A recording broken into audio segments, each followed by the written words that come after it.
Universo Diverso, com Luciana Neri. Nós estamos aqui com o professor Cláudio Gurgel. Ele é mestre em ciência política e em administração pública, doutor em educação e professor da Universidade Federal Fluminense.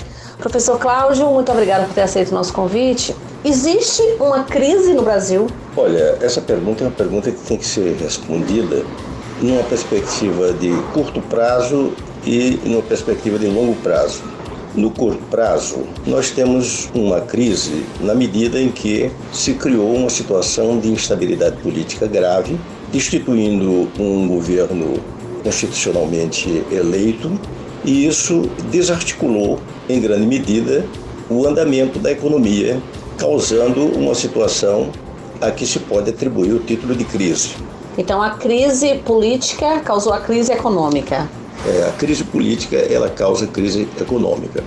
Mas na perspectiva de longo prazo, nós precisamos compreender que o capitalismo, ele tem momentos de crescimento e momentos de crise. Porque o seu crescimento é um crescimento que vai produzindo desigualdades.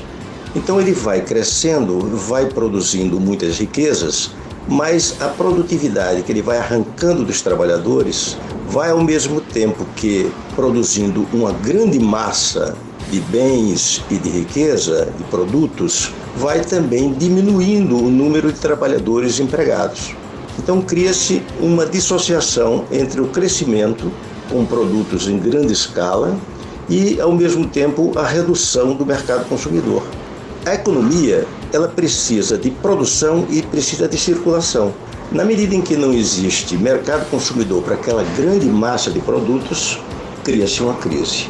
Então, o senhor está dizendo que a crise é do capitalismo em si, ela não é uma crise específica do Brasil, é isso? Isso, é uma crise do capitalismo que se apresenta periodicamente à medida em que há esse movimento, um movimento de grande produção e produtividade, portanto, cada trabalhador gerando uma produção cada vez maior, e isso produzindo uma dispensa dos próprios trabalhadores para a redução dos custos de produção. Com isso, dá-se essa desproporção, ou seja, um crescimento grande da produção e uma diminuição crescente da massa de consumidores, massa essa que é constituída essencialmente pelos próprios trabalhadores. Se você desemprega os trabalhadores, você diminui a capacidade de consumo do mercado e dá-se então um processo de crise. A seguir, esse processo de crise é respondido pela burguesia, pelos aqueles que controlam a economia, de uma maneira como agora que acontece com a reforma trabalhista, tentando aumentar a exploração do trabalho para compensar o desequilíbrio acontecido.